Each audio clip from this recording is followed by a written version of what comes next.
Olá, Marias! Tudo bom com vocês? Sejam bem-vindas ao podcast Super Blue, o podcast do Movimento das Marias. Se você está aqui pela primeira vez, se inscreva no nosso canal, curta, compartilhe, ative o sininho das notificações para não perder nada do nosso podcast, do nosso canal do YouTube. E hoje nós temos convidada muito especial. Ela que tem participado da história de vários nascimentos, várias mulheres, famílias, que tem ajudado, instruído, trazido tanta luz e clareza para um tema tão relevante para nós mulheres hoje. Não só mulheres, mas a gente vai falar também sobre o papel dos homens nisso, também. Não é mesmo? Quem é? Quem? Carol Alves! Nossa amiga! Nossa amiga! Profissional maravilhosa, a gente vai bater um papo com a Carol e ela vai se apresentar e ela vai falar sobre o que ela trabalha. E se você quer saber sobre o que a gente vai conversar hoje, fica com a gente que você vai descobrir. Carol, Olá. se apresente para as pessoas que não te conhecem. Então, meu nome é Carol, né? Mais conhecido como Carol Alves. Eu sou mãe do João Pedro e do Heitor, sou uma mulher de Deus. E hoje, o que eu faço na minha vida profissional é enfermeira obstetra. Estou enfermeira obstetra. E o meu trabalho, então, é acompanhar as mulheres dentro dos processos de gestação, parto e pós-parto, né? Então, hoje eu acompanho as mulheres tudo que é uma necessidade delas dentro do processo de gestar, parir e cuidar. Então, eu fico com essa tríade, né? Dentro do processo de gestação, a gente se prepara, dentro do processo do parto, a gente recebe, e dentro do processo de cuidar, então a gente cuida do filho ali, com todos os recursos que a gente tem hoje, para que a gente viva, né, um cuidar de filhos de uma maneira mais leve, de uma maneira mais tranquila. Então, é isso. Muito bom. E por que, Carol? Fala pra gente que o parto não é só um ato físico, mas também um ato espiritual. Explica mais pra gente aí. É muito bacana a gente falar sobre isso, por quê? O que acontece? Quando a gente vai para uma base bíblica e a gente escuta o Senhor falando para a gente assim, ó, os filhos são heranças do Senhor. E quando essa palavra fala para mim herança sempre é algo bom, né? A gente fala muito, a gente brinca muito, eu quero ser herdeira, né? Porque herdeira é uma coisa boa, né? Você não herda uma coisa ruim, você herda algo bom, você herda algo que vai ser uma bênção na sua vida. E o parto é o recebimento da herança. Então, quando eu falo de receber essa herança, a gente não recebe essa herança de qualquer jeito. A gente não recebe essa herança só fisicamente, porque essa herança é dada ao nosso Deus. Então, ela é dada a nós de forma espiritual. Então, o parto é uma conexão espiritual em que Deus nos entrega essa herança. Então, esse dia, ele marca o dia da entrega. Imagina você ali, ao longo dos seus 9 meses de gestação, esperando receber a sua herança. Aí Deus vai formando a sua herança dentro de você, Ele vai dando tudo que a sua herança precisa, tudo que você precisa daquela herança, e Ele vai forjando essa herança dentro do seu ventre, e em um belo dia Ele fala, hoje é o dia que você vai receber a sua herança. Então, hoje não é um dia físico. Hoje não é um dia somente físico. Hoje é um dia que a sua herança ela vai te ser te dada, e esse dia eu digo ao Senhor assim, hoje eu me conecto com você e te entrego. Uau. Então, impossível que um parto seja apenas um fenômeno físico. Impossível. E como que a fé pode ajudar a mulher nesse processo de preparação para essa entrega da herança, né? O salmista fala aqui de uma maneira tão maravilhosa, nós fomos tecidos. Ele usa essa expressão como de um trabalho de um tecelão ali, né? Tecendo, Né? cuidadosamente cada detalhe. E eu fico impressionada como alguém pode não ver Deus no processo, né? De formação de um ser humano, é tudo tão perfeito. Mas como que a fé, ela ajuda a mulher a se preparar para esse momento? Quando eu penso nesse lugar de fé, eu vou dizer para você o seguinte, nosso próprio corpo nos prepara para viver esse tempo de fé, inclusive. Então, quando a mulher ela tá em trabalho de parto, ela tem 2 fases altas no trabalho de parto dela. E que ela tem uma ativação cerebral, áreas do cérebro dela serão ativadas nesse momento. Então, ela tem uma área cerebral que é chamada de neocórtex, que é uma área do raciocínio. Então, quando a gente fala do raciocínio, a gente fala de razão. Significa uma área de controle. Eu quero controlar, eu quero dominar o processo. No entanto, chega uma determinada fase do trabalho de parto que o que a gente vai utilizar é o córtex primitivo, que é o chamado córtex primal. O córtex primitivo, ele tira você do seu nível de consciência. Então, ele tira a razão. Uau. Ele tira a razão. Se ele tira a razão, ele te permite ir para um lugar que você não conhece, que você não vê, que você não sabe o que vai acontecer. É fé. Nossa. Uau. É fé. Então, o seu próprio corpo físico, ele te dá condições De passar por isso. de passar por isso. Então, quando a gente fala de fé, eu estou falando o seguinte, eu estou falando de uma mulher que, tendo esse conhecimento, ela fala, eu me disponibilizo. Eu estou disponível. E estar disponível é não querer que o neocórtex ele seja ativado durante as suas fases de trabalho de parto. E sim, o córtex primal, o córtex primitivo. E a própria palavra, quando fala de primitivo, eu lembro assim, essência. Então, a nossa essência no trabalho de parto é um exercício de fé. Porque ali você vai ser exposta, enudecida, como eu falo, de fora, internamente, externamente, você não tem controle. Então, quando eu falo sobre isso, eu estou dizendo o seguinte, que exercer, ter fé, é você também não ter controle. É você entregar para Deus o pleno controle daquela situação. E quando eu entrego o pleno controle para aquela situação, significa que eu diminuo a minha ansiedade. Significa que eu diminuo o meu medo. Se eu não tenho medo, eu estou no córtex primitivo. Porque se eu tiver medo, eu estou no neocórtex, porque ele libera adrenalina. Então, quando eu tenho uma mulher que eu me preparo, que eu faço um exercício da minha fé, que eu entrego, que eu consagro, que eu falo, Senhor, é o Senhor que será o centro desse parto, eu entrego a você esse processo e eu me conduzo para esse lugar. Eu já estou projetando meu corpo físico para um lugar de córtex primitivo. E aí, a mulher ela vai ser uma mulher mais calma, mais tranquila, e o córtex primitivo, ele libera ocitocina. Significa que você vai ter mais contração. E espera-se, então... Que seja mais rápido. Que seja mais rápido. Então, uma coisa... É um início racional. Eu preciso ir para esse lugar. Você precisa ir para esse lugar. Só que chega uma determinada fase que é como... Sabe quando as pessoas falam bem assim, a mulher está na partolândica?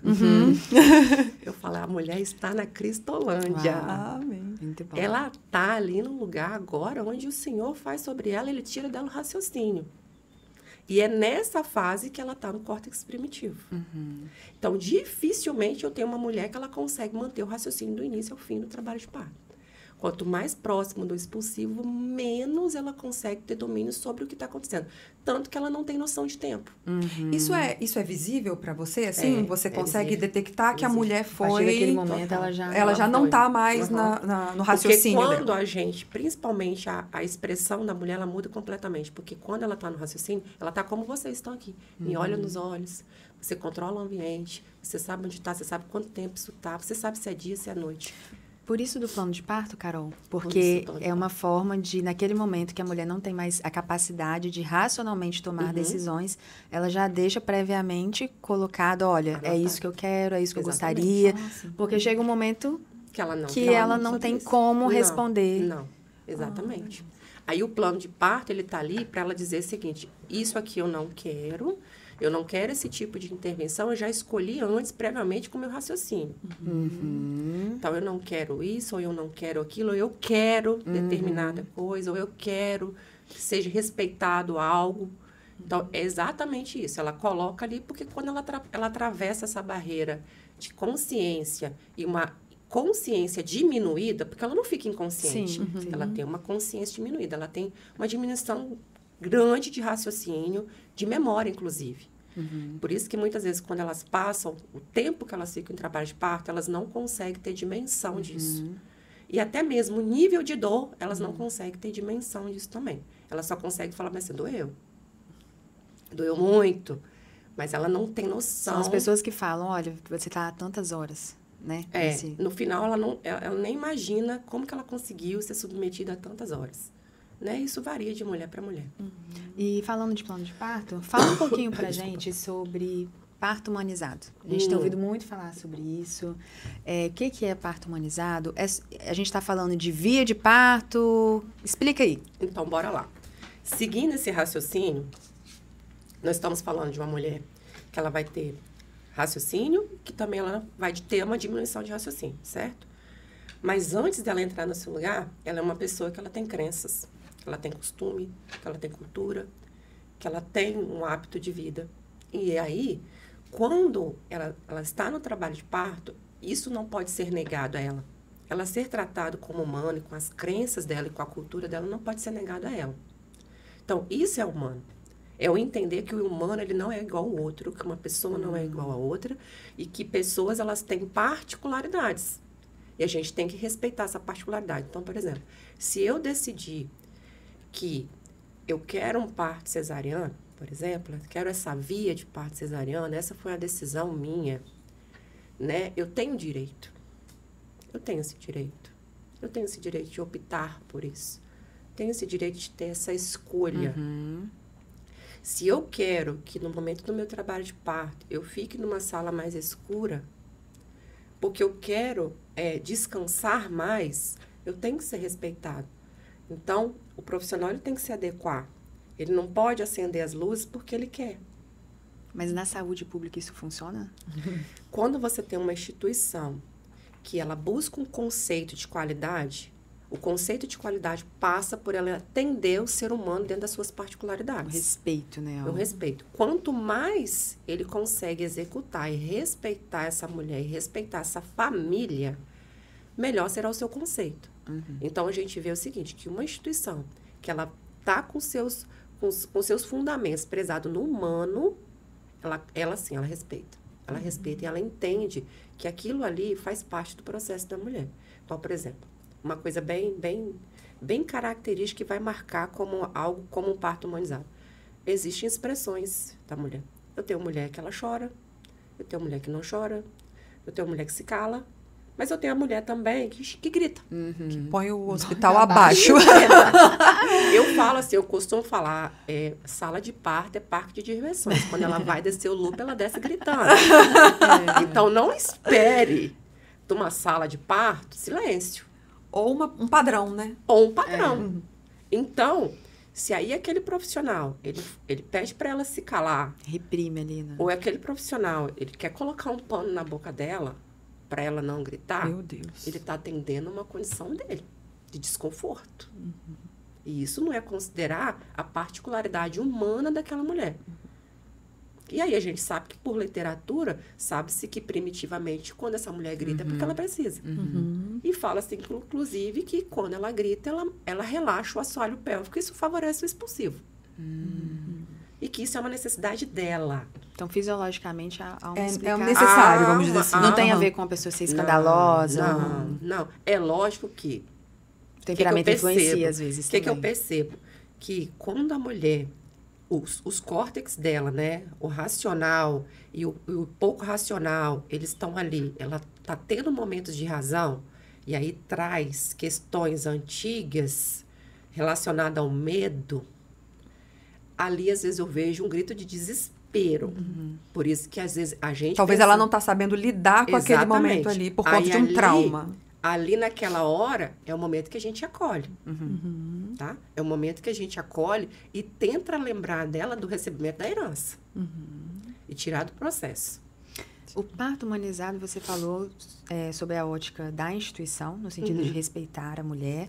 Você também falou dessas questões, se vai ser num ambiente mais escuro, enfim. As preferências da Mas mulher. também fala sobre a mulher no sentido de não escolher a data que o filho vai nascer, ou não tem nada a ver isso com parto humanizado? No sentido de eu vou deixar a natureza, eu não vou marcar no calendário, salvo exceções assim, né? Com prescrição médica. Eu acho que com relação a isso, não é muito sobre o parto ser humanizado, né? Isso é um processo de escolha, quando a gente fala de agendamento, de deixar a natureza ou não, porque eu falo muito sobre o nível de instrução dessa mulher. Porque quando a mulher ela é bem instruída, bem preparada, mesmo que ela vá para uma via de parto cesariano, ela sabe que o ideal é ela deixar o corpo dela agir. É ela entrar em trabalho de parto, mesmo que ela fale assim, mas meu limite é esse aqui, ó.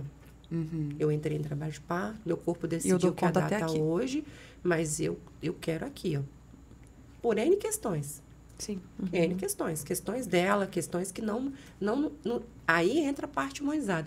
Eu não tenho direito de influenciar direito. nisso. Se ela não me permitir, Eu não tenho o direito de impor a minha opinião sobre a dela. Mas existem casos de prescrição médica, de Existe indicação, casos, sim, para cesárea. Assim Antes como- mesmo de chegar ao período do Existe, parto, você já tem existe. como saber que, olha, Tem. no seu caso, a gente já vai ter Tem. que ir para cesárea. Por exemplo, se a gente tem uma placenta que ela está implantada próximo ao local de saída, próximo ao orifício do colo, não tem como.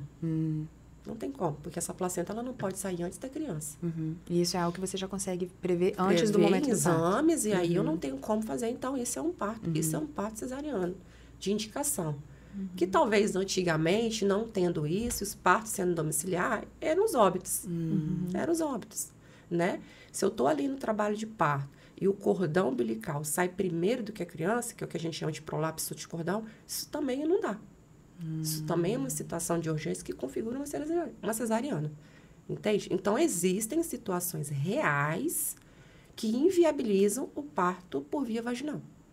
E isso a gente consegue, às vezes, previamente, às vezes até mesmo dentro do trabalho de parto. Isso é inquestionável. Então, eu tenho, às vezes, as duas vertentes. Uma mulher que não quer, mesmo com toda a instrução, ela não quer um trabalho de parto que o bebê saia por via vaginal, ela quer por via cesariana, ok? Bem como eu tenho aquela mulher que ela não se vê em outro lugar a não ser no parto totalmente por via vaginal e natural. E aí, quando esses extremos, as mulheres são extremas, elas não sabem que elas não podem ter controle sobre isso, elas não aceitam o descontrole da situação, isso é perigoso. Como é que você lida com isso, então? Chega para você... Vamos lá. Vamos lá do início? De estou grávida... Calma, gente. Calma. Estou grávida e vou contratar a Carol para me acompanhar. Qual que é o passo a passo disso?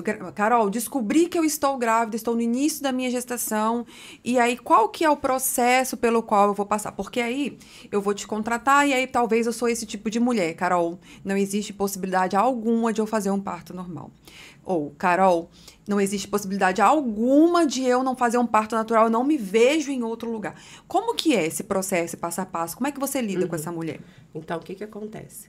Primeiro que, se ela quer, independente dela querer um parto normal ou um parto cesárea, a primeira coisa é ela ter um profissional, que é um pré-natalista, que vai fazer o pré-natal dela, que vai explicar para ela as duas vias.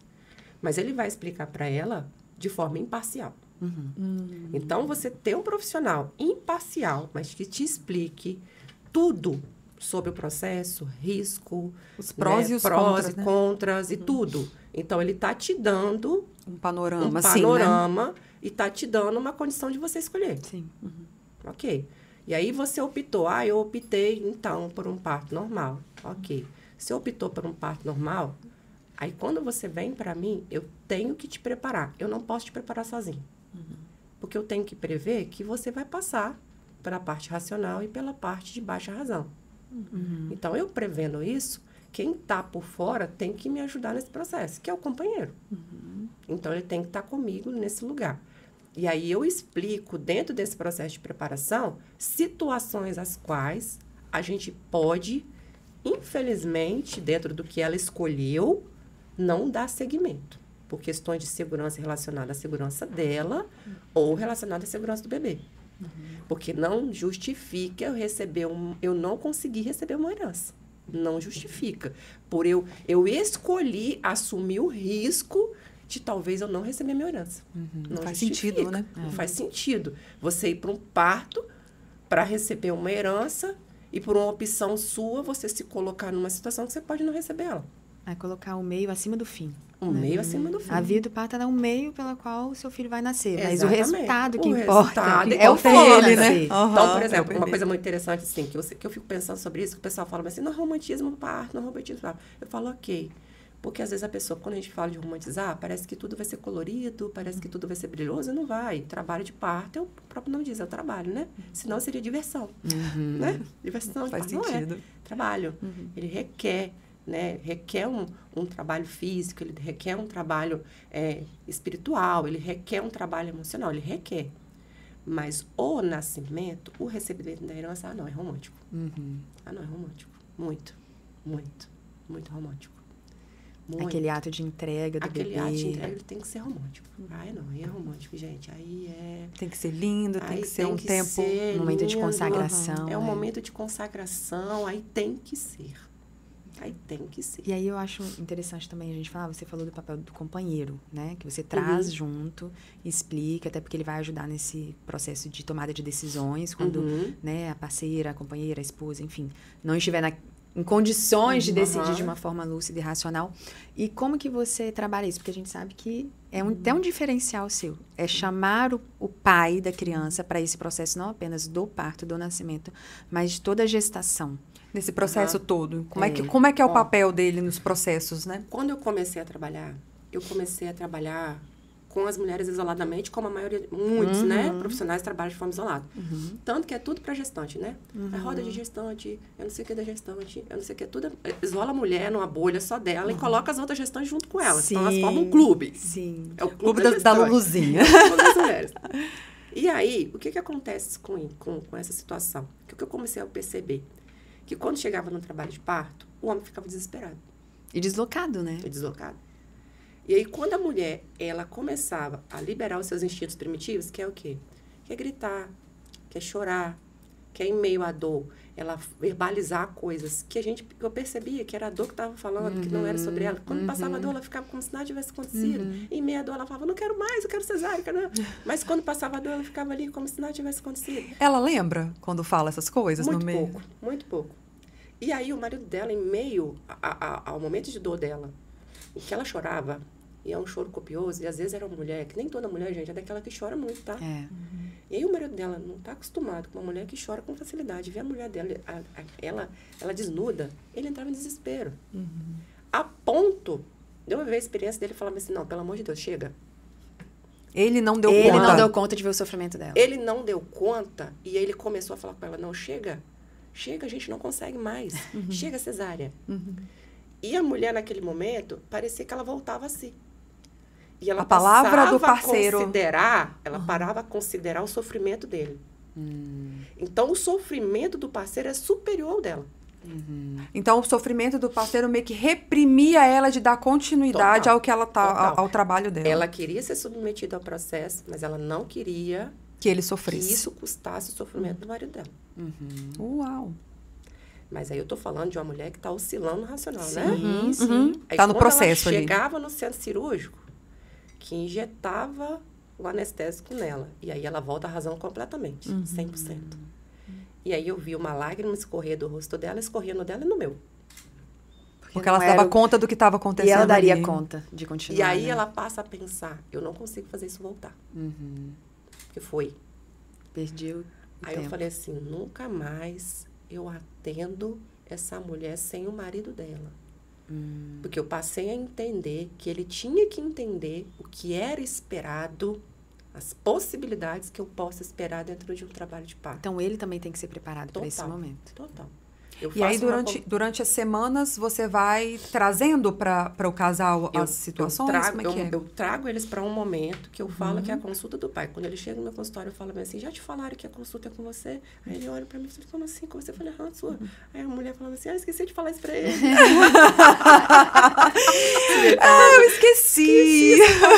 Já te falaram que a consulta é com você, é sua consulta. Aí ele fica assim, como assim? Não tem um bebê dentro de mim? A consulta é minha? Eu falo, peraí que você vai entender. Aí como eu começo a explicar por fase, por que ela vomita, porque é hormônio e a reação hormonal. E o hormônio dilatador, ele é um hormônio que ele afeta o intestino e ele faz a mulher ir no banheiro e faz a mulher vomitar, inclusive. Aí ele fala assim, tá. Então, se ela vomitar, nós estamos meio que felizes, né? Porque tá dilatando. Ele está preparado para essa situação. E quando eu começo a explicar tudo para ele, o que pode acontecer se ela gritar, as secreções que vão saindo de dentro dela e tudo, ele começa a ver o trabalho de parto de uma forma natural. Ele começa a ver que isso faz parte da natureza do corpo dela.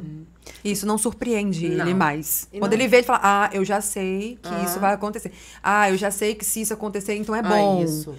E não só em relação ao trabalho de parto, mas isso que você trouxe de explicar as reações Desde o início, fisiológicas né? que a gestação pode provocar Sim. no corpo da mulher, porque o homem, ele é muito razão, via de regra. A maioria. Então, ele entender o processo Nossa. racionalmente Deixa ele mais permite tranquilo, com que né? ele também ofereça uma segurança para aquela mulher que vai estar num período mais vulnerável, mais É esse o frágil. propósito, né, E aí cara? o Propósito. homem vai estar, não, meu bem, é assim, não, tá tudo certo. Eu tá? geralmente, assim, até para Ele não desespera. Eu tento ter uma linguagem, assim, que faz com que eles entendam o processo. Aham. Até trazendo um pouco mais de razão, eu tento elucidar isso de alguma forma.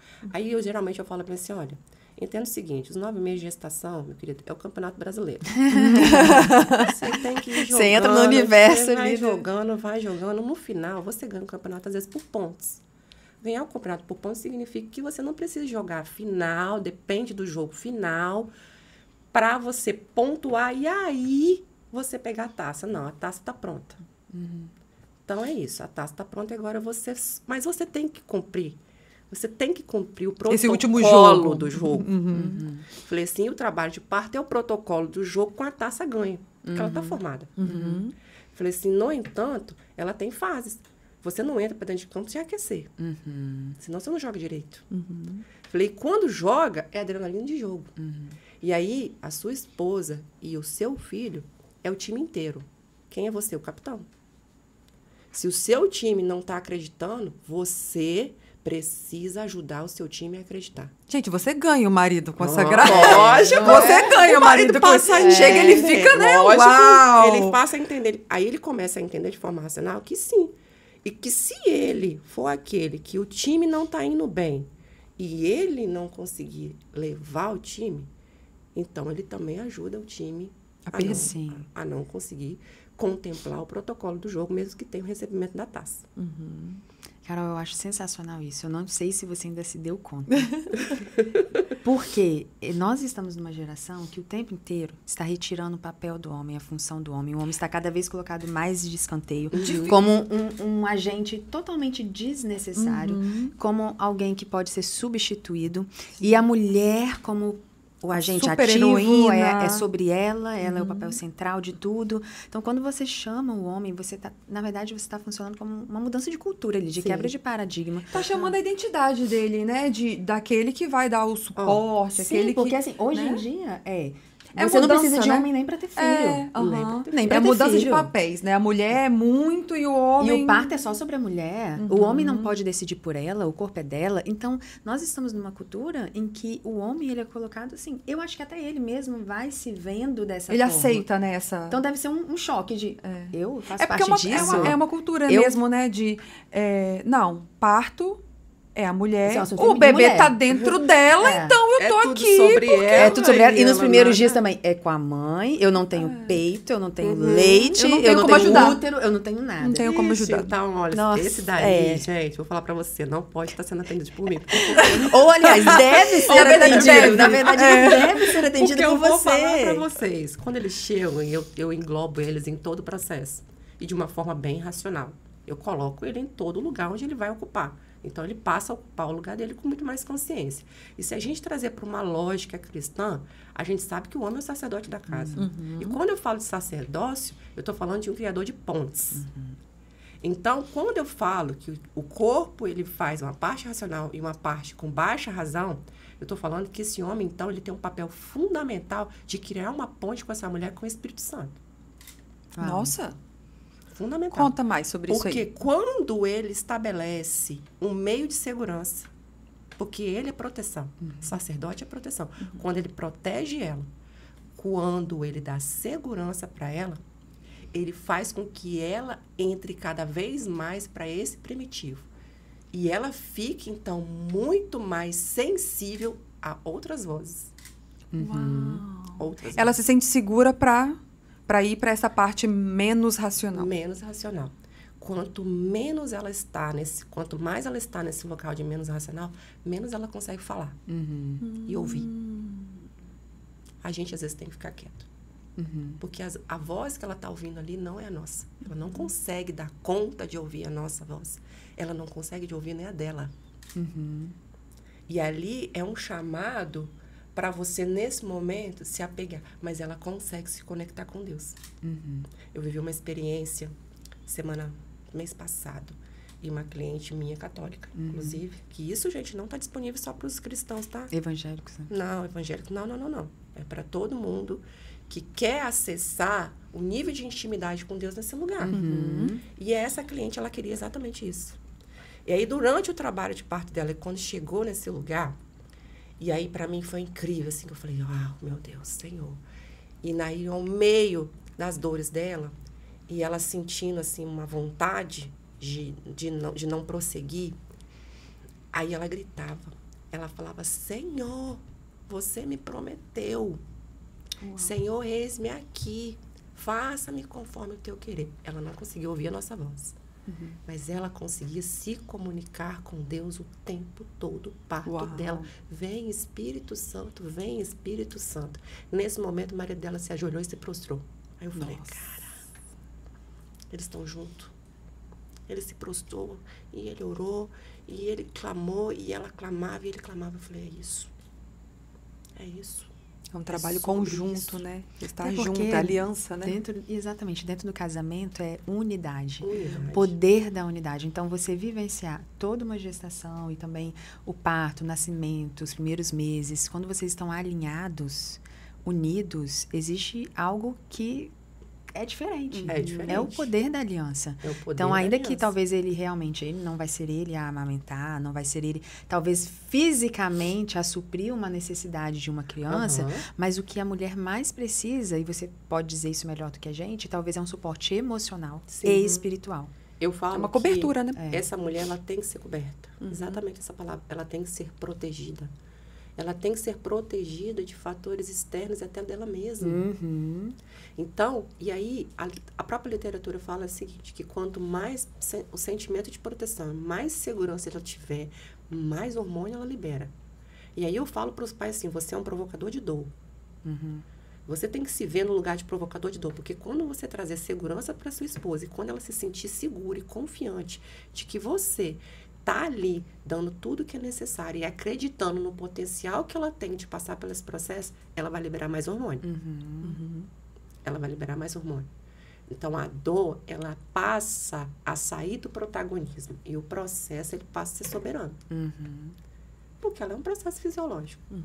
Mas, Carol, a gente está falando aqui do mundo ideal, num contexto em que um pai e uma mãe são casados, vivem bem. Então, né, o pai é um homem, é um sacerdote. Existe uma aliança, né, funcionando de uma forma saudável. Mas o pecado entrou no mundo e desconfigurou as relações. Então, hoje nós lidamos com situações que não eram o que Deus gostaria no princípio. Então, hoje a gente vê mulheres que não têm a figura de um parceiro, não têm a figura de um pai, às vezes foram abandonadas, ou enfim, N situações.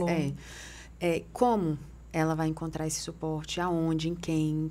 Como é isso para uma mulher que ou é casada, mas tem um homem que ainda não atingiu esse entendimento, não consegue entrar nesse lugar, e ela se sente sozinha. E aí? O que ela pode fazer? O que acontece? O que ela pode fazer? Ela pode se apegar à paternidade real. Ela pode se apegar, não, ela tem. Ela tem que se apegar à paternidade de Deus. Porque quando a gente fala de sacerdote, a gente não pode esquecer do sumo sacerdote. Sim. Amém. E o Senhor é o nosso sumo sacerdote. Então, mesmo que nos falte o sacerdote, a gente não deixou de ter sumo sacerdote. Uau. Isso é perfeito. Uau. Porque a gente vive uma geração que... eu não tive um pai, ou eu não tive um pai presente, então eu sou órfão. E não, aí você não é órfão. E aí vem uma justificativa, né? Você tem um pai. E as pessoas têm dificuldade de acessar o Deus Pai, de acessar Jesus como um sumo sacerdote. E a gente coloca as pessoas, e tem o seu papel, né? Deus colocou as pessoas para cumprirem isso. Mas e quando elas faltam? Ou quando elas não cumprem o seu papel? A gente ficou desassistida? Exatamente. A gente ficou e aí eu tenho na aquela dúvida? desculpa de então eu não consigo, então eu não posso. Eu sou uma se eu vítima se eu não tô com o ideal, eu não vai dar certo, eu não dou conta daquilo, né? E aí vai se agarrando a esses traumas, essa falta. Né? Exatamente. Mas a gente não pode esquecer do sumo sacerdote. Isso aí. Ele é superior ao sacerdote. Amém. Ele recebe do sumo sacerdote seu sacerdócio, a sua função. Então, a gente tem que pensar nisso. E aí a palavra de Deus, ela fala que nós também somos sacerdotes dos nossos filhos, da nossa casa, porque a gente também recebe esse sacerdócio do nosso sumo sacerdócio. É lógico que quando a gente fala de organização familiar, eu sei que a minha função é diferente do meu esposo. Sim. Mas quando eu não tenho a figura do meu esposo nesse lugar, então eu preciso ser capacitada, instruída pelo alto. Para que eu receba o necessário para passar por aquele processo, inclusive para dar ao meu filho o que ele precisa. Então, a paternidade que meu filho vai receber é a paternidade do Senhor. Sim. E você falando, eu lembrei de Salmo 23. O Senhor é meu pastor e de nada terei falta. Na verdade, é o que foi escrito no original. Né? A gente fala, o Senhor é meu pastor e nada me faltará. Na verdade, de nada terei falta. O que significa isso? Não é que nada nos faltará. É que eu não terei falta daquilo que me falta. Sim. Todos nós vamos lidar com ausências na vida. Sim. Às vezes vai faltar alguém, ou vai faltar alguém ocupando aquele papel, porque até tem a pessoa, mas não tem Não ocupa, a não função, exerce, o posicionamento. não se posiciona. Mas o Senhor consegue suprir as falhas humanas, de modo que se o Senhor é meu pastor, eu não sentirei falta daquilo que me falta. Exatamente. Então, é acessar esse lugar de suficiência. Porque senão, o que seria de nós no mundo caído? A gente não conseguiria sobreviver, né? Não conseguiria Não. sobreviver. Ah, que pena, isso. você não tem um pai, você não tem um marido, então... Ou Não, então o a gente Senhor- vai entrar num o lugar de Senhor desespero, né? De É, desesperança. exatamente, Né? né? Ou eu vou para os extremos, né? Sim. E isso vai afetar diretamente a forma Sim. como eu vou receber a herança. Né? Exatamente. Exatamente. E aí, Carol, uma coisa que eu já ouvi algumas vezes, assim, de você tá gestando e aí as suas emoções, os seus sentimentos, aquilo vai sendo sentido pelo seu filho, vamos dizer assim. E aí, por exemplo, essa questão de, eu tenho falta, não vai dar certo, o meu marido não tá... medo, e o bebê vai sentindo aquilo e quando ele nasce com algum tipo de... Já algum tipo imprimido nele de falta, de medo. Isso é verdade? Acontece assim mesmo? Como é que A funciona? gente pode pensar nisso de duas formas. Primeiro que a minha herança, a herança que eu recebo, ela carrega a marca de Cristo e as minhas marcas. Então, à medida que eu estou gestando, se eu tenho medos, se eu tenho traumas, são marcas minhas. E eu posso, sim, passar as minhas marcas para os meus filhos. É lógico que eu posso também escolher não. Eu posso também pedir ao Senhor, clamar dele o socorro, para que nada que eu tenha, o que eu esteja seguindo, marque a minha geração. Marque o que vai vir depois de mim. Então, assim, se a gente for pensar que tudo que a gente está sentindo ao longo da gestação, fisicamente falando, isso vai passar para os nossos filhos, a gente vai surtar. Você vai ter medo de ter medo. Você vai ter medo de ter medo. Porque a gente tem que entender que, fisiologicamente, nós somos uns seres de muita liberação hormonal. E a liberação hormonal, ela modela as nossas emoções. Mas ela também não pode nos enganar. Não significa que eu vou me apropriar daquilo ali e vou falar assim, eu posso sentir medo. Não. Deus nos fez para sermos alegres. Alegres mães. Então, a gente não pode se enganar e se apegar que aquele sentimento ele é soberano sobre mim. Não. Aquele sentimento, ele é uma onda. Eu senti agora e passou. Eu senti agora, eu tive uma dificuldade momentânea, rápida, de ter controle sobre aquilo. E passou. Então, eu passei numa onda e já voltei.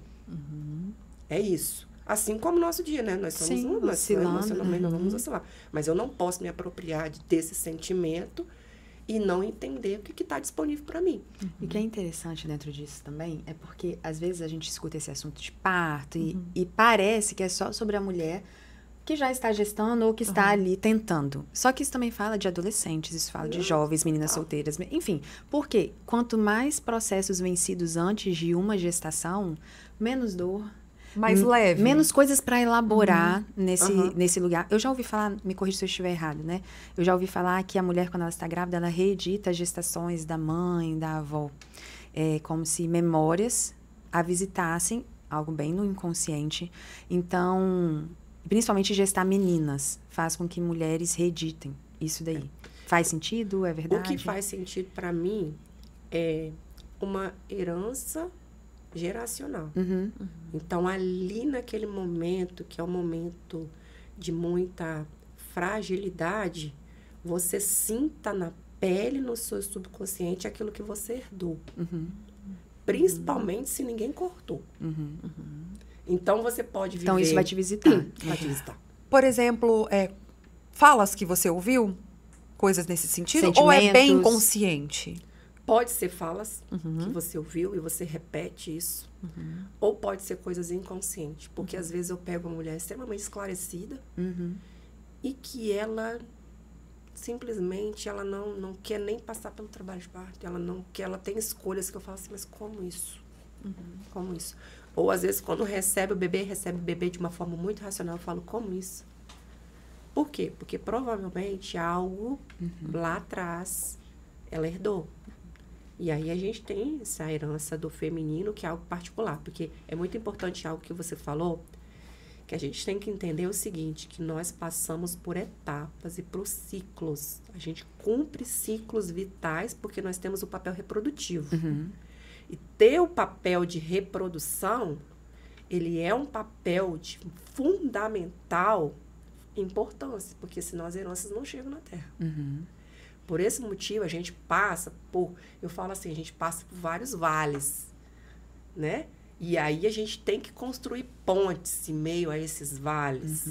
Então, quando você está na adolescência, você passa por um vale. E ali você tem, dentro desse vale, uma infinidade de hormônios. Você tem que passar por eles. E eles podem... Aí, como você vai passar por eles, só fisicamente, isso pode ser drástico. Isso pode ser drástico para a formação da sua personalidade. Isso pode ser drástico para a sua formação enquanto pessoa, né? Quando você chega na gestação, você passa por um outro vale. E, mais uma vez, está ali, ó, um mundo situacional, hormonal, físico, que também você tem que passar por ele. Quando você chega na menopausa, é outro vale. Isso por quê? Porque cabe a nós gerar e entregar a herança. Receber, na verdade, né? Que entregar foi entregue por Deus para nós. Então, eu digo o seguinte, esses locais a gente tem que entender de forma consciente para que eu não me permita ser enganada. Eu tenho que ter consciência de que eu estou oscilando ali, que aquilo ali não pode assumir um domínio sobre mim. E aí eu tenho que me apegar à palavra de Deus, eu tenho que me apegar ao Espírito Santo, eu tenho que me encher do Espírito Santo para que o físico ele só execute aquilo que é necessário para o desenvolvimento do meu corpo. E não da minha alma, e não da minha personalidade, e não de mim enquanto pessoa. Senão eu sou enganada. Um lugar que você é enganado, por exemplo, onde a mulher é enganada. Isso para mim é o maior engano. Quando a mulher fala bem assim, porque quando o bebê nasce, nem toda mulher tem um imprint. Nem toda mulher consegue ser feliz. Isso é um engano. Porque se você for para esse lugar físico e você não romper o físico, e se não você querer intencionalmente, não aceito. Como que é o nome que se dá? É Baby Bloom? Como é que é o nome? Desse efeito que... Não, esse é o outro. Esse é o imprint mesmo que eles falam, né? Que é quando você recebe o bebê e parece que a mulher ela não se situou ainda, que ela recebeu. Ela não tem Aí ela olha pro bebê... A ficha não caiu. Não caiu. Aí ela olha pro bebê aquela assim, conexão. ó. Não, ela olha pro bebê assim, ó, e não consegue Com estranheza. ter amor por ele de imediato. Isso é normal? E às vezes ela demora dias. É normal. A literatura diz que é normal, a literatura diz que é hormonal, a literatura diz que, inclusive, a gente não pode exigir isso da mulher. Mas eu digo para você enquanto cristão, não pode aceitar isso para você, porque é um engano. Porque é um engano. Você tem que buscar de forma proposital felicidade, contentamento, amor, porque a sua herança tem que ser recebida de forma alegre. Isso daí pode ser construído durante a gestação? Construído. Vai sendo construído para quando a mãe receber, ela já passou por um processo, né? Ou você, e eu falo muito isso, até isso é muito importante, principalmente quando a gente fala de clientes que vão para... Quando a gente fala de pessoas que vão para a cesariana. Por que acontece na cesariana? A cesariana é difícil você, às vezes, acessar o mundo espiritual, é difícil você se conectar com o Espírito Santo, você se conectar com Deus, porque você tem muitas distrações. E você está consciente, né? Você está consciente. Então, você está em muitas distrações, você está consciente, mas eu digo o seguinte, isso não pode te impedir. Então, crie uma condição E seja proposital nisso. Então, crie você e seu companheiro um propósito de. Então, quando eu falo bem assim, geralmente quando eu tenho algumas clientes que me permitem isso, eu chego perto dela e falo assim, se prepara. Se prepara. Você está para receber, se prepara. Porque eu não quero que ela não esteja preparada. Eu quero que ela crie expectativa. Sim. No coração dela. Sim. Expectativa de amor. Sabe? Sim, então, sim. Quando eu gero essa expectativa, quando eu recebo, por mais que está sendo difícil, eu me projeto de outra forma. É legal você falar isso, eu lembrei, né, do versículo que diz que Jesus suportou o sofrimento pela alegria que estava proposta. Então, quando você tem muito claro a alegria que lhe está proposta, isso te dá força para suportar o processo. Exatamente. Falando em alegria, uma coisa que se tornou quase que protocolar na gestação chama-se chá de bênçãos. Isso. Como que funciona o chá de bênçãos, Olha, Carol? eu acho que o chá de bênçãos, ele é uma preparação. Espiritual. Ele é uma preparação espiritual para que, de forma proposital, você viva essas alegrias. Então, o chá de bênçãos, ele é um dia com pessoas da sua intimidade, com pessoas que vão se conectar com você, e são pessoas que, propositalmente, elas vão atrair a presença de Deus e do Espírito Santo para aquele momento. Então, sabe quando eu falei assim, você tem que estar cheia do Espírito Santo de Deus para que nada lhe seja tirado no momento do nascimento do seu filho. Então, o chá de bênção é para você ser cheia. É para você e seu esposo entender que tudo geracional, que não é bendito, que é maldito, seja quebrado. Que novas alianças sejam formadas, porque você está prestes a receber uma herança. Então, ali é um local onde a gente se rende, a gente consagra, é um local onde a gente entrega parto, a gente entrega a via, a gente entrega o controle, principalmente o controle, é difícil. Nossa, quando é uma mulher que tem um perfil, que adora Dependendo do temperamento. Ai, meu Deus. Ai, Deus. Então, aquele ambiente é um ambiente de fé. Então, a todo momento que a gente vem falando aqui, a gente vem falando muito de fé. Essa fé que vem sendo construída. Então, ali é fortalecer a sua fé e é você se concentrar naquilo que você, né, foi, como eu posso dizer, você foi privilegiada, você e seu esposo foram privilegiados. Você e o seu esposo, o chá de bênçãos, o pai tá lá. Exatamente. Juntinho. Eu dificilmente, eu gosto de realizar um chá de bênção em que o esposo não está. Porque às vezes eu percebo que, às vezes entre a família, às vezes precisa ter uma conexão. Até para que novas alianças sejam formadas entre pais e filhos ali. O pai do pai, a mãe do pai, a mãe da filha, o pai do pai. Às vezes novas alianças e às vezes algumas coisas que vão sendo cortadas. Então, por exemplo, algo que eu gosto de falar muito, eu gosto de fazer muito, que é quando a mãe vai se conectar com a filha, eu sempre falo para a avó ali, né? Eu falo assim, olha, que você abençoe sua filha para que tudo que seja bênção e que foi bênção na sua família seja perpetuado dessa nova geração. Amém. Mas que tudo que for maldito fique para trás. Amém. Que todo sofrimento que porventura você passou de abandono ou de alguém que não cuidou de você ou de uma falta ou de uma carência, que isso não passe para sua filha agora. Que isso seja quebrado da sua filha agora. Que as suas experiências negativas, elas não passem para a sua filha agora. Que elas sejam arrancadas dela agora. E que ela possa viver um ciclo diferente. E assim, elas vão viver um ciclo diferente. E a gente tem percebido que realmente são mulheres diferentes. Sim. É uma E nova aí, geração, né? Cada chá é um chá. Cada chá é um chá. E como é que você Cada chá é um chá. sente ali? Quando você está indo para um chá, prepara, como é que né? você se prepara? Como é que Olha, geralmente quando eu vou preparando as coisas para montar para o chá, eu tento não controlar muito, organizar muito, sabe? Eu vou fazer... Não, eu pego os elementos, eu junto os elementos, o que poderia ser. Às vezes eu sinto a vontade de fazer uma determinada coisa ou não. Eu junto os elementos ali.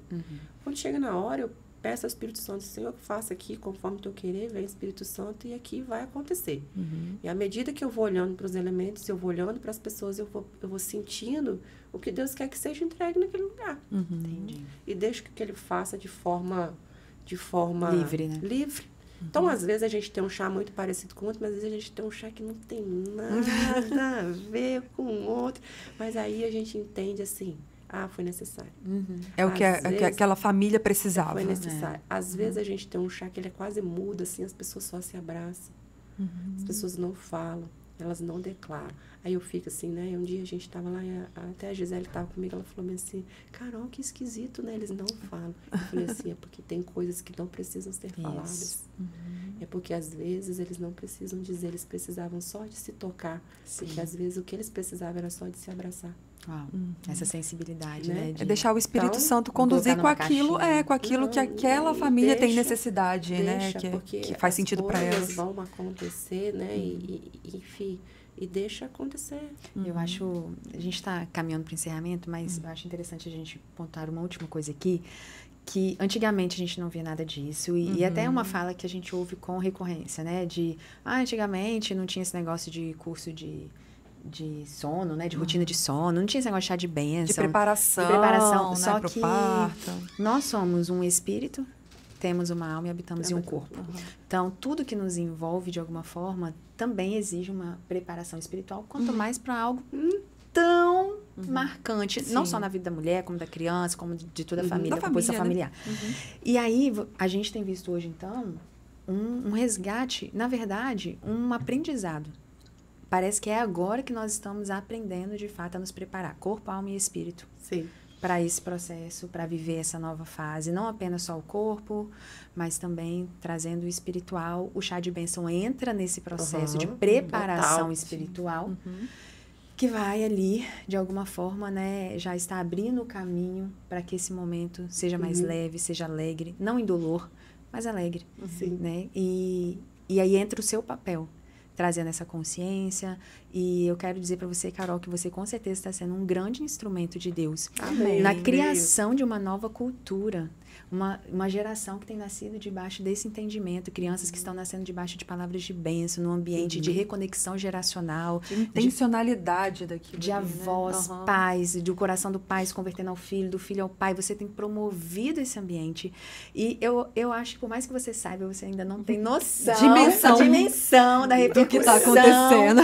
Que isso está gerando na vida das pessoas e na vida dessa nova geração. É muito diferente. E a gente talvez só vai conseguir ver isso nitidamente daqui a uns anos, quando essas crianças já a gente tornarem fala, adultas, são diferenciadas, mas crescerem. olha o processo, né, de preparação que elas foram trazidas ao mundo de uma forma totalmente diferente. Então, assim, uau, que honra ter você aqui com a gente. Eu que agradeço. Você compartilhar a sua experiência.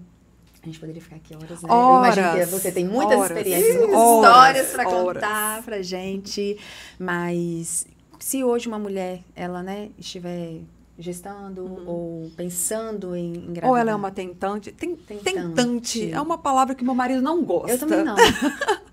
Não gosto. Se existe uma mulher aqui que está ouvindo desejo. a gente, que já tem um desejo e está buscando isso. Qual né? conselho você daria para ela? Olha, o conselho que eu daria para ela, primeiro, coloque os sonhos, seus desejos, seus anseios aos pés do Senhor. E se permita viver um tempo de espera. Então, ela não é tentante, é uma que espera. Se permita viver seu tempo de espera. Enquanto espera, ore. Se prepare. Se prepare. Enquanto espera, rompa. Rompa com coisas relacionadas ao passado da sua família. Enquanto espera, sonhe junto com seu esposo. Esse tem que ser um sonho de conjunto. Esse tem um sonho que tem que ser colocado nos pés do Senhor junto. Então, isso é o que eu te falo. Profissionalmente, prepare seu corpo para isso. Então, a gente tem entendido que essa mulher moderna, ela é uma mulher que ela prepara muito mais o corpo. Então, eu não entro numa gestação despreparada. Eu entro numa gestação já com equilíbrio das minhas alimentações. Eu já entro na minha gestação já realizando atividade física previamente. Eu já entro na minha gestação com a minha saúde emocional buscando equilíbrio. Porque eu falo que às vezes é difícil você ter, mas buscando equilíbrio. E aí, eu tô alinhando aqui 4 pilares. A saúde espiritual, a saúde emocional, uma saúde física, né? E que acaba sendo um só, né? Que acaba sendo 3, né, gente? Que é uma saúde que quando fala de alimentação e de físico, de atividade física, eu acabo juntando a alimentação com a parte física. Então, a preparação é por aí. Muito bom. Legal. Excelente. Espero que vocês tenham gostado desse bate-papo maravilhoso com a Carol. Obrigada por você estar com a gente Obrigada, aqui, Carol. Carol. Oportunidade de trocar um pouquinho Muito bom. do que eu tenho, é um prazer. Muito bom. obrigada pela sua presença. E você que gostou, compartilhe com as suas amigas e até o próximo episódio. Tchau, tchau. Passou rápido! Tá Tava agoniada ali já. Ele, gente, 2 minutos, 2 minutos. Um minuto. Eu falei... Eu não vi nada disso, Tatá, estava aqui bem. Eu não vi nada disso.